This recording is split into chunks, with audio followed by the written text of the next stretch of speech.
What's up, Dennis? What's up, Kyle? What's up, Craig? What's up, DZ? All right, we got people jumping on here real quick. So, I'm now 2 days back from being gone since the beginning of June in Utah. And I wanted to go over what gear I had specifically towards the end of my trip there. So, quick recap. The last week that I was in Utah, I did a 7-day stone tools, primitive tools only class. And we spent 4 days making everything that we would need. And then we spent 3 days out in the desert, Utah, or the Utah desert, hurting and walking and surviving. So, the main focus that we needed was obviously water. So we made clay canteens and hoped and prayed that we got them thin enough and did a good enough job, and then fired them so that they could withstand boiling in them for us to purify our water while we were out there. We had to have a way to carry our stuff, so we made these pack baskets out of willow to carry, and then we needed a way to cut things and clean potential game, whether we snared rabbits, killed pack rats with stone, like deadfalls, or caught fish, because the end location of our walk was going to be near water. So that was kind of it. And then other than those things that you made, it was your clothes on your back. So I wanted to go over what I came home with, because I've slowly been unpacking. I slept a lot, but I've started going through stuff and slowly been unpacking. And instead of unpacking this basket that I dreaded carrying, and I probably will never carry again, I thought it'd be cool to go over what's in it. So, what's up, Eric? How's it going, buddy? Here's what we got. First, your primary shelter at all times should be your clothing. And so I don't know if he's still watching or not, but Dennis over at Origin, they know that all too well, especially people that hunt. Your shelter is what you're going to wear. So a base layer, a warming layer, and then a shell or a protective layer. Unfortunately for this class, we were kind of minimal as to what we were supposed to bring. No one ever said, hey, you can't bring this, you've got to go home. But we all tried to hold each other accountable, like, okay, let's not wear like wool everything and have a wool blanket wrapped around us and all wear Gore-Tex, like, because the part of this was the struggle, part of the suffer. Like, you knew going into this, you're going to be hurting. So this was the base clothing that I had on me. I'll start with pants. I didn't wear these at all the whole time I was in Utah. Because one, I didn't know when we were going to be able to wash clothes. And two, I just didn't want to risk anything happening to these because I knew I needed them for this class. So these are an old pair of the True Spec Adventure Pants, 24/7 Adventure Pants. I liked it because I've immediately got storage on the fronts. It's got like thigh pockets and they're elastic, so they expand a little bit. Gusseted crotch. I really liked that they had the zippered vents on the side to allow breathability. And then the big thing for me, which right off the bat, my patience was tested, was the legs have snaps. Okay? I wanted this because I wore sandals. I wore my Bedrock sandals because we were in the desert. And I knew there were times that we were going to possibly be crossing water. And I wanted to be able to quickly pull my pants up, snap them, and be able to walk through water so that I'm not having long, wet material all over me, unless I needed it. These were great, except as soon as we went to leave, the female end of the snap button stuck on the male end, and it was just a flap hanging off. So it did me no good on my left leg. So then I was trying to figure out a way to tie this little thing and use, some thistle rope that we had, and then this ripped. So I ended up rolling up my pants leg on my left leg and snapping my right leg. So these were my pants that I had. Super quick, let me grab something that was in my pants pocket that was very important. I forgot to get it. I'll be right back.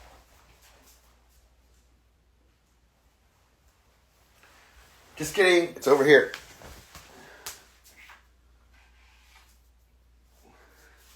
So, here's something that Mr. Holladay gave us before we even left. Rock salt. Very important to keep your salt levels up when you're out in that area and you're low on water. So, I had rock salt, a handful of rock salt in my pocket. And then before we left, I also napped a small little blade that I just wrapped with this thistle. And it was just something quick I could cut stuff with. Just kind of like a, little primitive pocket knife. With that said, me being a habitual person, around my neck, I had my babuk pendant, and then I had my wazoo necklace, sharpening stone ferro rod. Never used that. And then by habit, I also had my folding knife in my pants pocket from the night before. So I never even used this, never realized I even had it until a little bit later. It was the same thing with my watch. I was like, oh crap, I forgot to take my watch off. They really wanted us to leave our phones behind, so my phone got left in the vehicle, and we were supposed to leave our watches behind, but those were two rules that I broke. I brought that pocket knife, and I brought this watch, but I never used either one of them. So next, I had a t-shirt on underneath, just against my skin. So if I got hot, I had a layer that I could put on. And this is one of the Origin t-shirts. So I was rocking one of these nice Origin comfy t-shirts. And then I opted to wear a long sleeve, like pearl snap button down shirt that hung pretty low. It fits pretty big. And I wanted the long sleeve because it's your shelter, keeps you from getting sunburnt, keeps you from, or it retains any moisture that you do sweat out. And when the breeze blows, it feels better. Around my neck, I had the Primitive Wilderness Survival PWS multi-purpose cloth. Super soft cotton bamboo cloth. And this is one of the most important things that I used and had on the trip. It's incredible. Covers up your face when the bugs are bad. Covers up your face when it's super sunny and protects you from getting sunburnt. I use this every night to make my bedding. I would put all of my grass and my debris and stuff in this and transport it. I use this to carry stuff. I mean, it's so important. It's a 4x4 piece of cloth. So I actually brought all three of mine on this, and I'll tell you why here in a second. And then I had my wide brim hat. So I haven't been a big fan of wide brim hats, and I just started wearing one within the last year. And if it's hot outside, I'm going to be wearing this. It creates a microclimate for you. You don't have to worry about sunscreen, and the back of your neck is always covered because of the shade that this gives. So that's kind of what I had on me right off the bat. Those things, and then that stuff in my pocket, and that was it. So neck, and also had sunglasses, cheap pair of sunglasses from the gas station. So next, let's go over the fun stuff. So I opted to bring a walking stick. Now this isn't any old regular walking stick. This was called the Baton Rouge from Mr. David Holladay. This was a random red dyed ochre stick. So he did this with all primitive or all natural stones. He dyed it red. And it was just a really nice little stick that was in his yard. And he told me I could have it. And I love it. It's not super long, but it's enough that you can kind of use it like an old man cane. And there were times that we were pushing up really steep inclines and deep sand. And what's up, Malcolm? What's up? What's up, Boat Ear? What's up, Woods Monkey? Honeycut, what's up, man? There were times that we were walking up really steep stuff, and this saved my butt. Or we're walking down grade, and you're able to brace this on something. So I did bring this little red walking stick, and it's now forever going to be something special for me. So little things like that you build memories with. All right, next, let's get into the fun stuff. All right. I really don't want to put this thing on, but I'll attempt to. But this is the pack basket that I made for the trip. All right. So it's about torso length. And essentially, to save time, we just went with the fish trap style basket. So we've all seen these, 2 hoops or 3 hoops if you want, and it gets thinner and you tie all the branches down at the end. I did do some extra lacing through here with the thistle rope that we had, but I reinforced the rim of it a ton. I doubled it up and I went over and God's eye weaved all around it because I didn't want this to fall apart. Because if you can't carry these very special, important things that you spent time making and that you're relying on, it's no good to you. So I was really happy that I spent the time doing that because there was a majority of the people's packs that did not make it. And Phillip even ended up ditching his. So let's put this stupid thing on so you can see how it rides super quick. I did extend the lashing at the bottom and I braided this waist belt out of thistle rope. So I've got one on each side because my idea was I wanted this weird shape. Yeah, Jay, I was about to get to this. I wanted this weird shaped basket to be able to hug against my back and not be free bouncing, because there's something in here that's more important than anything, and that's my clay canteen that was carrying water. And I'll go over how important water is to me now after this trip. But so I did that with the intentions that if I could hug the back of this, or if I could hug the base of this against my back, that would also keep this from either poking into me or just everything like real snug and secure. So I used my second Primitive Wilderness, my PWS multi-purpose cloth, as my straps, and I just ran it underneath the 2 rungs here. And the idea was I hold this against my back with these 2 straps, or either braced up against a tree or against a rock, and I tighten my belt down and then thread these under my strap, under my waist strap. So I threaded them under my waist strap and then tied them. And I learned that it was easier to just leave them attached and then tighten the waist belt after that. So let's see if I can get this stupid thing on, man. I don't ever want to have to carry this again. Move this out of the way real quick. So I held opposite hands like this, and you swing it over real carefully, and you get it against your back like so. All right, so then I take my waist belt here,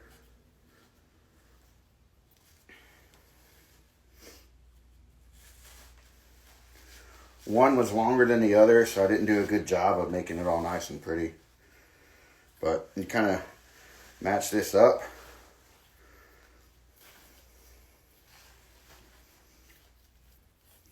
And then tighten up your waist belt so it sits like this. Okay, I would end up always pulling this up and holding these to keep it up higher. So that's what the pack looked like. It's not comfortable. I don't ever recommend doing this if you can. I really love modern day packs because of this trip. All right. So the one thing I knew for sure, and I hope you're still here. Yeah, God's Eye weaves are awesome, man. I learned it because of Miss Carly Fairchild on baskets. So, one thing I knew before going into this adventure was I was going to bring, and I hope he's still listening, I was going to bring my Tough Possum Morris Kahansky scarf, the XO version. Because my idea was exactly what worked out. I built this basket around using this scarf as the liner, and with the idea that I could pull everything out and just have the frame of the basket and organize this in a way to then use this to sleep in at night. And Dave, Mr. Dave Holladay, loved it. He knew and recognized when I told him the Morris scarf. He said, "Oh yeah, I love that." And he said that I had the most organized and best looking pack. And it was a brilliant idea because this is technically a part of my clothing. This is a scarf. It's a face wrap. It's a waist belt. So it worked out great. And I don't know for sure. I'm just kind of being, oh my gosh, sand just fell out. I guess I'm being a little arrogant here, but I want to say the other people were looking at this in envy. So let's get this out of here so that you can all see what I would do at night.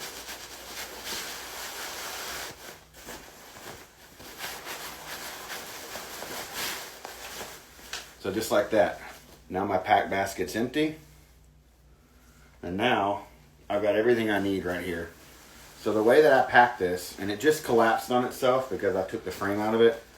But the way that I packed this was I had my outer layer, which was the one thing that we were able to bring. We weren't supposed to bring big wool coats, but I did bring, this is a real heavy duck cotton, but I did bring this shirt jack that I would wear at night. So that was on top to add some padding, and I kind of had it folded. I kind of had this folded over everything and right here on the back of my shoulders to brace against this flattened part of the frame. So I didn't make this round. I intentionally made a flattened part here, right here, that I could put against my back. This is off kilter, but that added a little bit extra padding, and that also added another layer on top of me pulling the survival scarf up and kind of wadding it and tucking it in, kept things from falling out. So the next most important thing is your water. Where is this sucker? I think it fell down here. Yeah. My water is wrapped up in my other multi-purpose cloth. So I would put this down and then wrap the top of my canteen with just leaving the spout exposed. Evaporative cooling will happen with clay vessels. So you'll kind of freak out when you first open it because you'll see water or moisture. So every day this would have some moisture on it, and I'll go over in a second why, but even that I would try to wring out into my mouth or suck on this. So there's my third multi-purpose cloth. One as a strap, one around my neck, and then one inside. Here is my clay canteen that I made. Okay. The fire marks came out super cool. There's my book. And you can't really see it that well, but it's red ochre and it's white feet. And then on the bottom, I did this, and that's just something special for me that I kind of came up with on the spot. But I did just a random pattern around the top, and then Swamper's paw print on there. So I've got some better pictures of this and stuff that I'm going to post, but I did end up with some cracking along the rim. This came out perfect in the fire. There was nothing wrong with it at all. And as I started carving out my cork from a piece of cottonwood bark, I noticed at the very top right here was a super small crack. And I should have stopped right then and wrapped this like a lot of the people did. They ended up wrapping this and putting pine pitch on that wrapping. as a way to keep that from splitting. And I didn't do it. And so I carved my cork, and it got pretty fit in there. And then we could use beeswax and jute, or, any kind of cordage that you made, to wrap around the bottom of the cork, and that way it would sit and be watertight. And so when I was shaping my cork, I pushed it in there, and boom, it caused that to crack. So what I ended up having to do, and Kelly, Kayenta Fire, who taught us the pottery, really liked it. I grabbed a piece of buckskin, and I wrapped it really tight, and then tied essentially a bowline, and let the water swell up this buckskin, and it prevented it from leaking. I could turn this upside down. Those are mint leaves. That's pretty cool. I put mint in there to give it some flavor. I would turn this upside down, and no water would come out of it because this buckskin cork would swell up. Now, the bad thing about that is I ran the risk of not being safe with my water, because when I fill this up with dirty water, this absorbs it, and now this is contaminated. And even if I boil in this, I'd have to drink all that water, and my cork could contaminate it again. So that was a risk that I took, but I made sure that the bottom was flat so that it would sit down in the sand, and then there's the drinking spout. So this was the clay canteen that I made. This is going to be an heirloom piece for me. I will put this on my shelf, and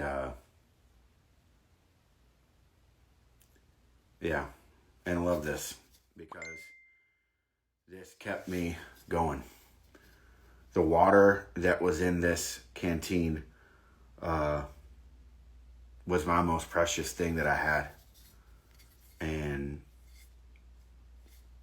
when you're really thirsty,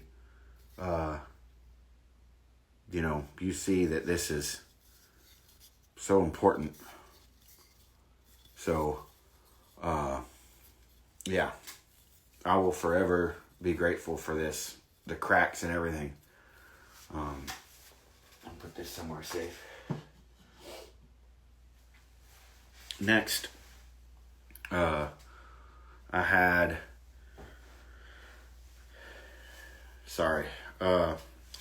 had a base layer. This is the Origins Nano Wool, and I got this because I brought this because it's got a built-in face covering, because I knew there's going to be a couple of nights that it would be really cold out, and covering up your face, breathing in cold air at night can be a life changer. So then we were all required to carry a emergency kit. In case there was some kind of separation, you had to have a whistle, an emergency fire starter, a lighter, some kind of cutting tool, and like a flashlight. And I had a little kit together, and then I got to thinking, I literally have all this already in a nice plastic container, and I just need to make sure that Dan and the other instructors, Dan Baird and them, are okay with this being my emergency kit. Again, it's not something you're supposed to use, and I never ended up using it. I never even opened it, but I brought the Wazoo Bear Forest crap box. So there's a lot more in here, and I just kind of told Dan what it was, and he was like, yeah, man, throw it in there, you're good. I did also have to, because Dan was the guy who was in charge of first aid if anything happened. And after looking at like what he wanted Phillip to bring as a backup, as an instructor, Phillip and I both agreed that my medical kit was a little bit more put together than Phillip's was, because he's a caveman. So I did end up carrying the first aid stuff for Phillip. So I just brought my tourniquet and my first aid kit, and had that at the bottom of my pack. So it looks like I've got a lot of stuff that I wasn't supposed to have, but I promise you, you know, it's all good. Swim trunks, never used them because I never got to swim. I had something fun happen to me. And then here's my stone blades kit. So I wrapped it up in a bandana, but these were the stone knives that I brought with me from making them. And I used a couple of these, but I brought my napping kit, leather pad, and this big leather pad. So it's actually one more rock in there. So those were tools to touch up. I never got a chance to do that. I'll tell you why in a little bit. But here's the first strike tool that we got off a Piece of Day site. So we did a cool group project that we all took one big rock and we all knocked one big flake off. So it was a community rock and we all had a tool to use. So I never ended up having to use this, but I did touch it up a little bit and kind of give myself a serrated edge here and then a really wicked razor edge here for cleaning. And then I broke this in a way that I could drill for a fireboard.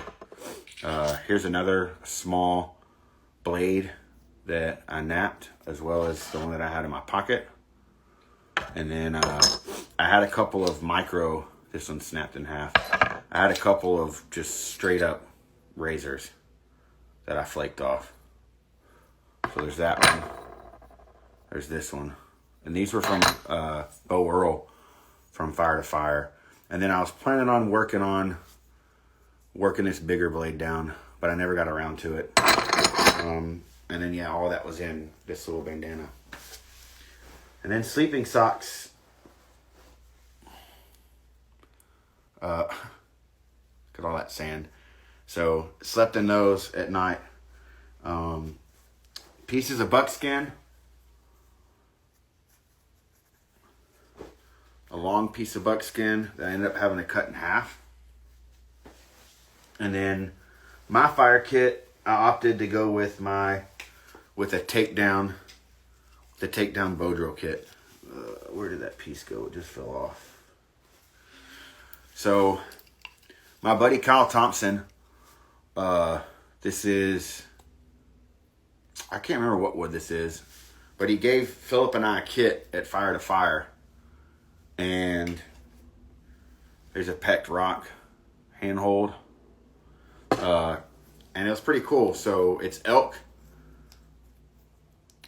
buckskin, and then a toggle that this snaps together here. And there's your bow. It snapped in my pack, so I used sinew and put it back together and got a fire out of it. So this was my fire kit that I brought. And another random blade that I found out there. It's just like a little pot lid or something that popped off a rock or something. And piece of buckskin, random piece of buckskin. And then they told us we could bring a wool beanie. I don't know. I wore it the first night, but ended up taking it off, and I kind of lost it for a little while. And as we were leaving, I found it. It was all smushed up in the sand. But yeah, I'll go over. Let's go ahead and go over that. So Friday, there's the. Watch all the sand that comes. Actually, there's still something in here. What is that? Oh yeah, a wad of sinew for cordage. So watch all the sand that comes out of this. You ready? It's disgusting. It's all over the floor now.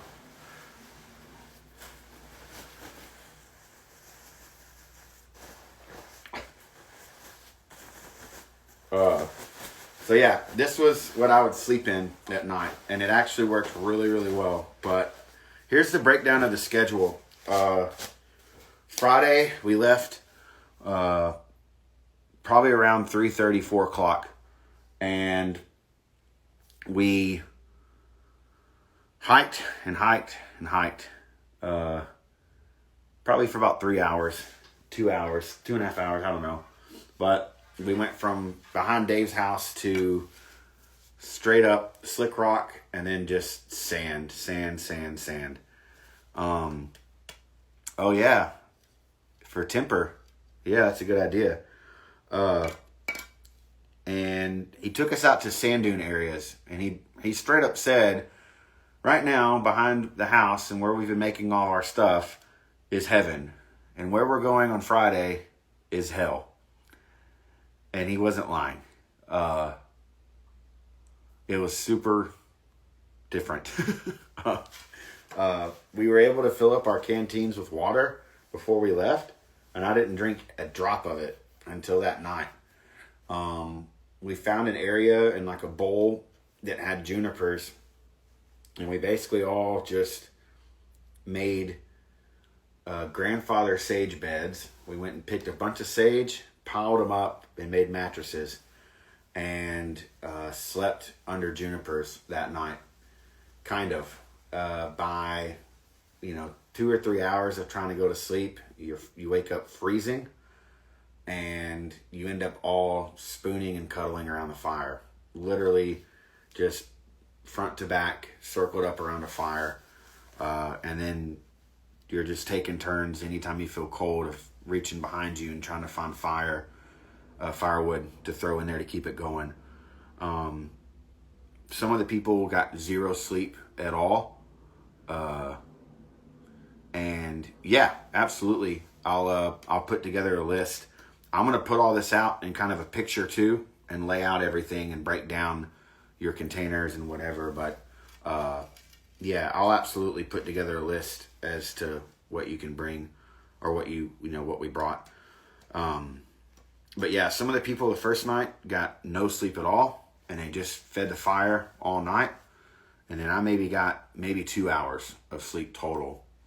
And we found out that the temps got down to the upper 30s. So it was cold, and we were super tired and had no food. I stopped. My last thing to eat on Friday was at like 12:30, 1 o'clock. Were you and Phillip cuddle buddies? We were all cuddle buddies. There were 8 students. There were 12 people total, but 8 students in the class, and we all learned about each other. You had to, man. So we got up Friday, and we got up Saturday morning, and that started the hardest day, at least for me. We left the sand dunes and hiked and hiked and hiked. And we went off track a little bit, and instead of following these sand dune ridges to way out on this slick rock formation where these 2 big pinyon pines were, we went off track to the right. One of the people in the class, I think, came in with sickness, and after not having sleep all night on Saturday morning, they were completely done, and they tapped out. And so Holladay went back with that person and took him back to his house to try to get him feeling better and to get him ready to head out. And so we kind of got off track and wandered further than what we would have if Holladay would have been there, but it ended up, being great. We found some crazy stuff everywhere that I looked. You eventually just stopped ignoring all of the debutage and the flint flakes and the different blades and pottery shards. You just ignored it because you would never be able to stop and look at all of them. It's insane. So it was really cool because us going out of the way on accident, we found an actual corn cob, like a blue corn cob, like artifact, super, super old and only like this long, 7-road corn cob from Native Americans. And it was just insane. Really gave me a lot of life, juiced me up. So we got back on track and hiked and hiked and hiked. And somewhere along the way, we opted away from walking in the sand, because by like 10:30, 11 o'clock in the day, the sand is burning your feet. It's so hot. and I'm not used to that. And I don't think, besides Kelly and maybe Dan, and then Phillip did pretty well, but nobody else really was too. And it's also sucking all the moisture out of you. Your feet just kind of become like alligator scales. It was pretty crazy. So we opted to opt off the sand dune areas, and we started walking on the slick rock formations, and that took us further off course. And eventually we got to like a gulch and a big washout that would be a waterfall if water were going down it, and we had to get down it. So that was kind of fun and also sketchy, but we followed that all the way down, and it took us to a creek, and then we walked the creek and got back on track, and were able to get actually right back to the camp area that some people were staying at, by the BLM land that we actually had our home base at. So from there, we were able to get on the actual trail at Deer Creek and hike it. And that is about a 2.5-3 hour hike to our final destination. I'm leaving out a lot of details and a lot of information because it's just kind of what you do. All of this can be found with some research if you're wanting to know where we were, because we're in Boulder, Utah. So, but there's a certain cave that is pretty well known, and legends, like literal legends, have slept in. And that's where we slept our final night, and that's where we hiked to. And I died, literally, like, well, not literally, but I'm still here. But I had complete heat exhaustion. I overdid it, and with like 45 minutes to go, I crashed and sat down and crashed under a juniper tree in the shade, and was attempting to drink some of the water that I had, and ended up throwing up and expelling all the water I had in my system. And looking back with the old watch that I wasn't supposed to have, I went back and looked at that time frame of when that happened, and my heart rate spiked to 191. Pretty scary. So the group pushed forward, and Baird stayed with me and completely emptied out all his water and doused me in water, and gave me an electrolyte packet, and I drank just a couple of sips. And basically, and I learned this from not only Holladay after talking to him, but also his wife Jill, who was a instructor at Boss for a long time, and then even Mr. Baird. Basically, I'd never done this before, but when you've been in a fasted state and you don't have any food in your stomach and you're drinking water, it's best to sip it. And I knew that. And I had been just taking small sips and letting your body process it, and then getting a couple of nibbles off your salt and keep going. Well, when we got to that creek area and got onto the actual trailhead at Deer Creek, I took a pretty big gulp of my water.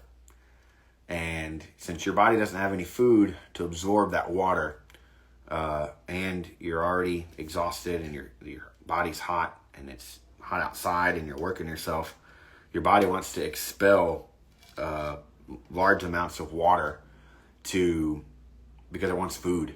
So after I threw up all that water and then was given that electrolyte packet by Dan, I bounced right back. Felt great, and we rocked it. I was complaining a little bit, but I think that's natural for anybody in that situation. But we got to the cave, and I crashed for like 6 hours, slept and recuperated. I felt awful because everyone else was doing stuff to get ready. Phillip went to go bowfish with Patrick. Mr. Dan went to go handfish. Other people were gathering wood, just kind of getting camp ready, and I just was sleeping. But I knew that I needed to get sleep then because that was going to be best for the tribe and help them out, especially on the way out the next day if anybody else was going to go through what I went through. and I might have to carry their stuff, or I don't know. So I got up around 7 and got more mattress material to put in the sand. And kind of the trick that you do is you put a first layer of debris down in the sand, and you lay on it and lay on your side and wiggle around in the sand and kind of get your hips and your shoulders sunk into that sand, and it'll compress everything, and then you pile your stuff up. If you just dig out the sand and then lay in it, like lay your stuff in it and lay in it, it's not as comfortable. I learned that the second night. And so one of the other students in the class that I ended up getting really close to, Mr. Dave, call him Jersey Dave, him and I agreed to build a long fire between our two sand beds. So I gathered big pieces of wood for that. And then, we were able to eat that night for the first night. Dan, we had no luck in bow fishing, but Dan was able to hand fish, like tickle trout, was able to hand fish and catch 3 little trout.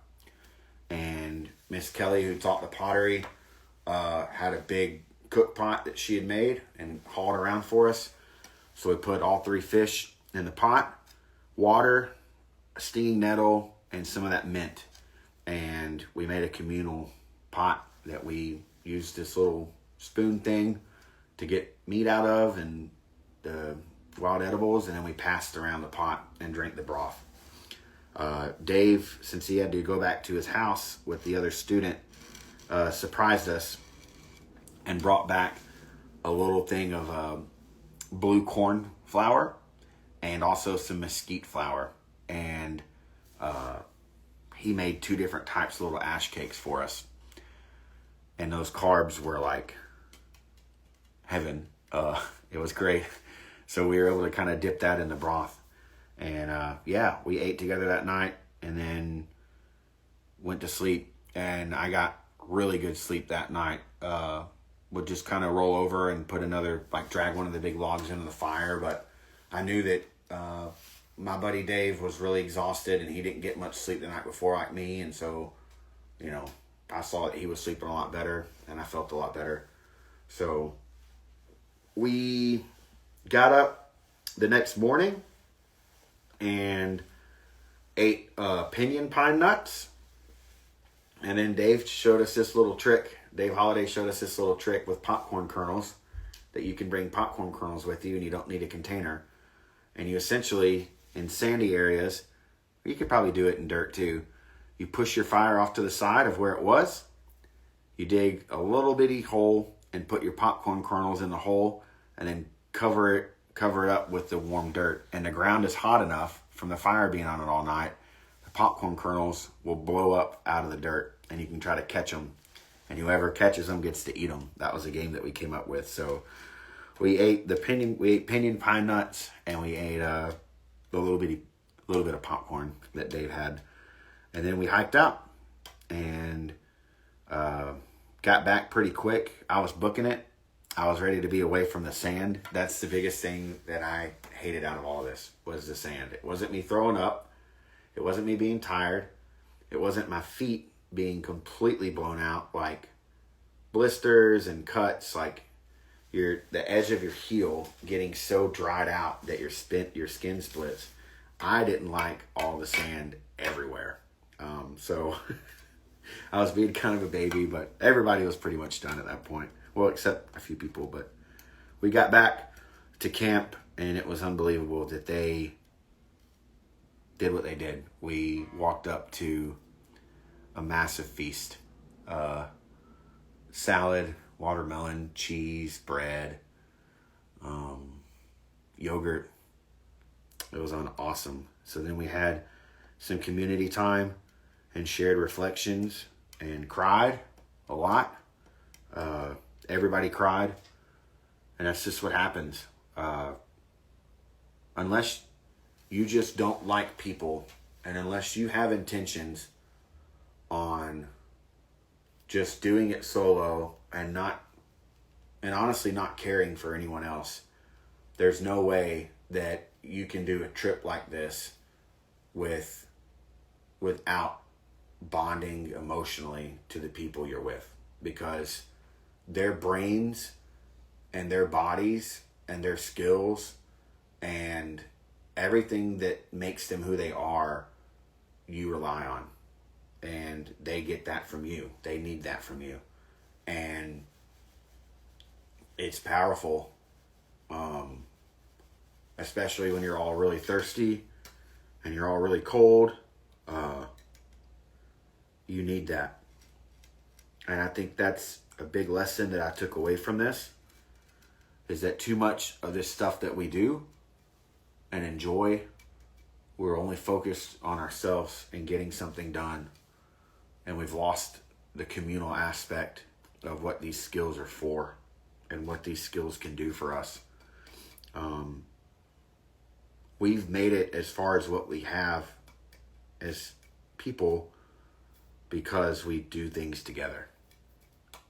So that is all I have to say about that. That's all the gear that I brought. I would guess total weight of this pack basket, with everything in it, including the things that I actually probably wouldn't have carried, like the first aid stuff or whatever, was under 20 pounds easy. The canteen and the water was the heaviest thing.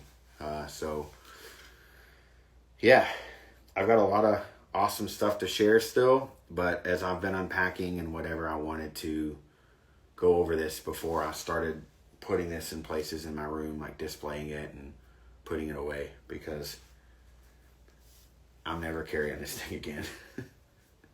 And I don't ever want to, I hope I don't have to rely on a clay canteen either. Really grateful for modern gear and filters and metal cups. But for all of you that are still with me, thanks for watching.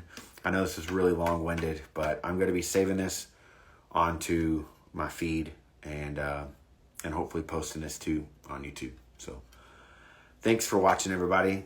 Have a good one, and get outside and enjoy the woods.